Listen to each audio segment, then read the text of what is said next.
Haleluya, puji Tuhan. Selamat pagi dan salam sejahtera di dalam kasih Tuhan kita Yesus Kristus. Kita bersyukur kepada Tuhan oleh karena kasih karunia-Nya kita boleh nikmati sampai pagi hari ini.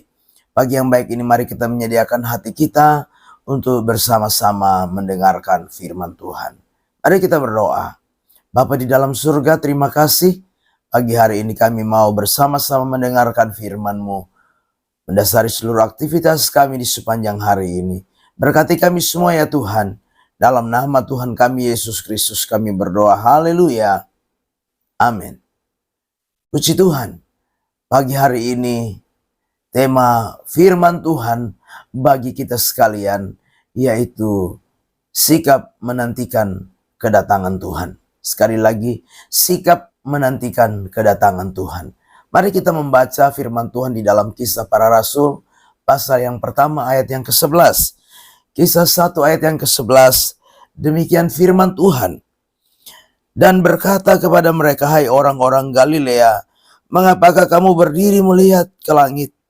Yesus ini yang terangkat ke surga meninggalkan kamu, akan datang kembali dengan cara yang sama, seperti kamu melihat dia naik ke surga. Puji Tuhan. Bapak Ibu jemaat yang kekasih dalam Tuhan kita Yesus Kristus, dalam momen tahun ini kita memperingati kenaikan Tuhan kita Yesus Kristus yang kesekian kalinya.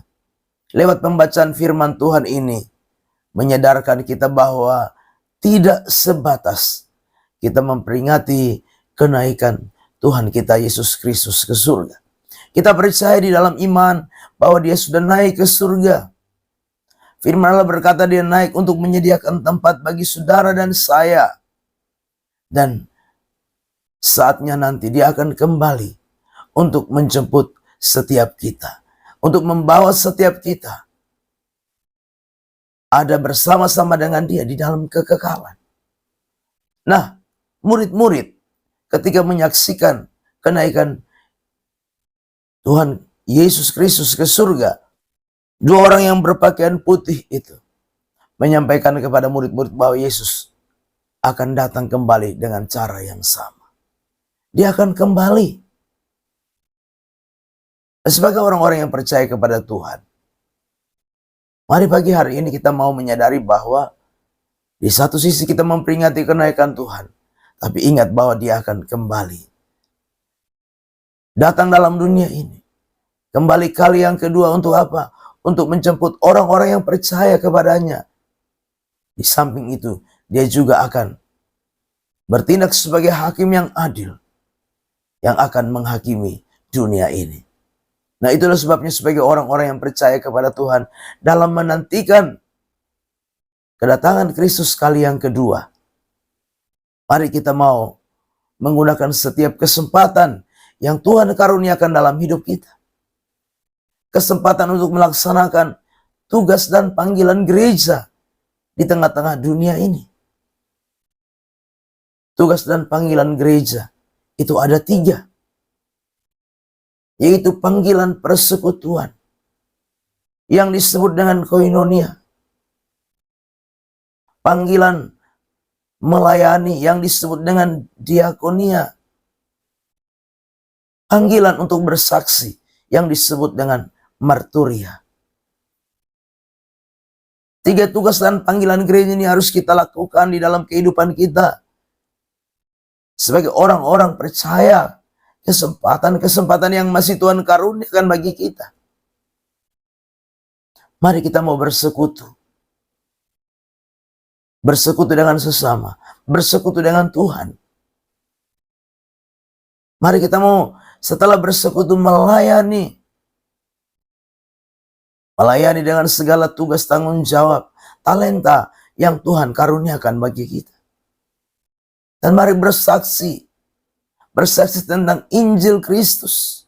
Menyampaikan kabar baik tentang Injil Yesus Kristus. Firman Tuhan di dalam Kisah Para Rasul 1 ayat yang ke-8. Dengan jelas di sana dikatakan, tetapi kamu akan menerima kuasa kalau Roh Kudus turun ke atas kamu. Dan kamu akan menjadi saksiku di Yerusalem dan di seluruh Yudea dan Samaria, dan sampai ke ujung bumi. Kita perlu bersaksi, tapi jangan lupa, yang paling penting sebelum bersaksi yaitu apa? Bersekutu dulu. Setelah kita bersekutu, kita harus apa? Melayani dulu. Dengan talenta kita masing-masing. Dengan tanggung jawab pelayanan kita masing-masing. Baru itu kita bersaksi. Bersaksi, memberitakan Injil Yesus Kristus. Mempersiapkan setiap keberadaan kita dengan kesempatan-kesempatan yang Tuhan karuniakan. Sikap kita dalam menanti kedatangan Tuhan. Kalau kita perhatikan di dalam 2 Petrus 3 ayat yang ke-11.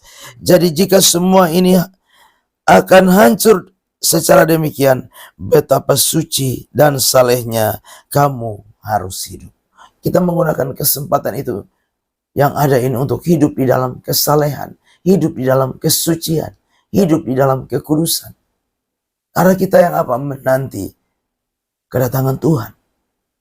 Kali yang kedua, betapa suci dan salehnya kamu harus hidup, yaitu kamu yang menantikan dan mempercepat kedatangan hari Allah. Bapak Ibu jemaat yang kekasih, bagaimana dengan hidup kita hari-hari ini? Dalam menanti kedatangan Tuhan, apakah kita sudah belajar hidup di dalam kekudusan, hidup di dalam kesucian, hidup di dalam kesalehan?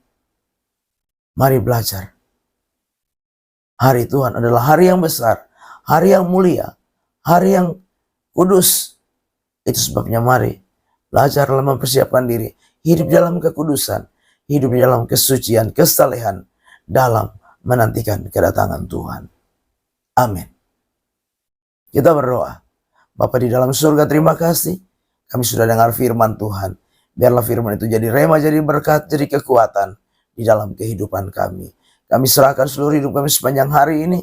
Kami percaya penyertaan Tuhan nyata, kami nikmati di sepanjang hari ini. Kami mau melangkah bersama Tuhan di hari baru ini, mengucap syukur. Dalam nama Yesus kami berdoa. Haleluya. Amin. Selamat pagi. Tuhan Yesus memberkati.